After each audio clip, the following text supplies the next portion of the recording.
Hey everyone, it's Tara. Welcome back to my channel. Today I'm here with my May wrap-up video. I read 4 books in the month of May. I almost said June. Technically only finished 3 of them in May. The 4th one I technically finished in June, but I'm gonna wrap it here because I want to. So let's just hop right into it. I'm trying to keep this somewhat concise, so we'll see how it goes. So the first book I read was The Wise Man's Fear by Patrick Rothfuss. This is the sequel to The Name of the Wind, Book 2 in the Kingkiller Chronicles. I don't want to go into too much of a summary. You definitely need to read The Name of the Wind to read this. So if you know what happens in The Name of the Wind, this picks up right where The Name of the Wind left off.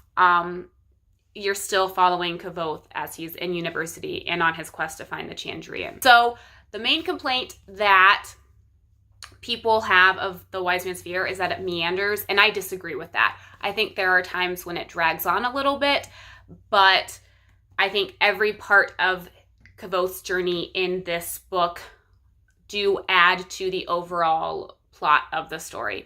A lot of people don't like his time with the Fae, and a lot of people don't like his time with Tempi in Tempi's hometown. I think both of them propelled the plot forward. I disagree with people that say that it is meandering, but I do see how people could feel that way. My husband and I have really enjoyed talking about it. This is a series that my husband really loves, and he was really excited that I enjoyed it. So we've been talking about it. We've been watching a bunch of fan theories, things like that. It's been fun. It's been a good time. I've enjoyed this journey. I'm really glad that I picked this up. And I would recommend this if you don't read a lot of fantasy, because I enjoyed it and I don't read a lot of fantasy. I didn't find it confusing. I didn't find it hard to follow. I enjoyed it. I gave this 4 stars, and I'm excited to read the 3rd one whenever it comes out. After The Wise Man's Fear, I picked up A Study in Charlotte. This is a book following Jamie, or James Watson, and Charlotte Holmes, who are descendants of Sherlock Holmes and Dr. Watson of Sherlock Holmes. Jamie and Charlotte have ended up at the same boarding school in Connecticut. Jamie feels like an obligation to befriend or work with Charlotte. Charlotte doesn't really have any interest in it until they both kind of find the same mutual enemy, and that mutual enemy turns up dead. And Jamie and Charlotte are the prime suspects. So they try to prove their innocence and also solve the murder. My favorite part of this, I loved the dynamics between Jamie and Charlotte. I thought that was done well. Charlotte is very similar to Sherlock, and Sherlock is he's kind of a weird guy, and Charlotte was kind of a weird girl, quirky, but cool. I loved that Brittany Cavallaro included stories and referenced Sherlock Holmes stories. I really enjoyed that. I gave this 4 stars as well. After A Study in Charlotte, I read To All the Boys I've Loved Before by Jenny Han. I was inspired to read this after watching the movie on Netflix. To All the Boys I've Loved Before follows Laura Jean. She writes letters to boys that she has feelings for. Those letters get leaked out, and she finds herself in a fake dating relationship with one of the boys that she wrote a letter to throw off the trail of another boy that she wrote a letter to. She's trying to navigate this fake dating relationship and maintain her friendship with Josh, who she wrote a letter to, and she didn't want him to have any idea what her feelings were for him. It's a good time. It reminded me a lot of my high school experience. Not that I entered a fake dating relationship or wrote letters that somehow got leaked, but I was kind of boy crazy when I was in high school.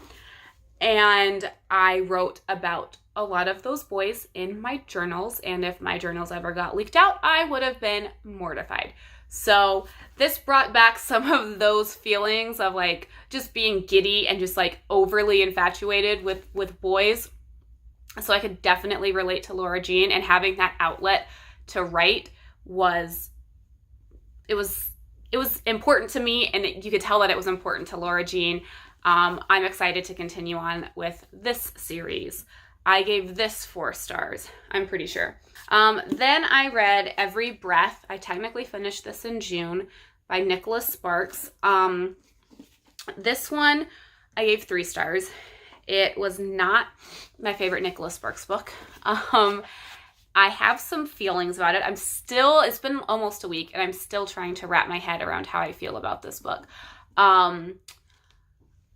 It has the insta-love trope, which I'm not a fan of at all. I just don't think the insta-love trope is very realistic, and I like reading more realistic books. I'm more of a fan of like the friends to lovers, or the hate to lovers, or even the fake dating. At least you get to spend time with the person.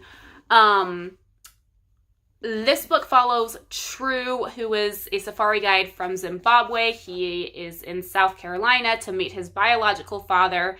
He meets Hope, who is also in, I think it's South Carolina. It might be North Carolina. I don't remember. In one of the Carolinas.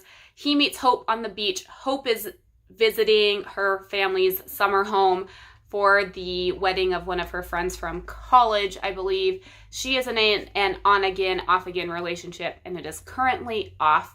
They meet, fall in love after like a day and a half, but the relationship is not feasible because True, not only does he live in Africa, have a job in Africa, he has a son in Africa, and Hope needs to figure out what's going on with her relationship, and they realize no matter how they feel about each other, is this practical? Is there any way on earth that it could work?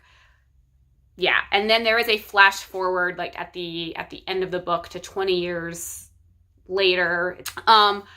I found this book confusing at times. I had to reread several parts because I wasn't sure what exactly was going on, or I missed something, and so I had to reread it to figure it out. I didn't like the fast forward because it was mostly told from Hope's perspective, and Hope was, I liked True better, and I wish that we had more of True's perspective in the flash forward. So all of those things, the insta-love trope, how confusing it was, the flash forward, it wasn't my favorite. I don't think I would recommend this particular Nicholas Sparks book. That was a very quick wrap up for the very short amount of books that I read. I did read like almost 2,000 pages though, so that makes me feel better about it. So these are the 4 books I read in the month of May. It was an all right reading month. This book here took me 3 weeks to read. So I read this in 3 weeks and this in 1 week. Anyways, let me know down below what books you read in the month of May. If you've read any of these books, what your thoughts are. If you are going to continue or have read the rest of either of these 2 series, I would be interested to know if you think I should carry on, because I enjoyed the first books of both of these series. So I'm excited to see your thoughts on those. If you love the insta-love trope, let me know down below. If you also are not a fan of the insta-love trope, I want to know that too. Anyways, thanks so much for watching. Until next time, happy reading. Bye.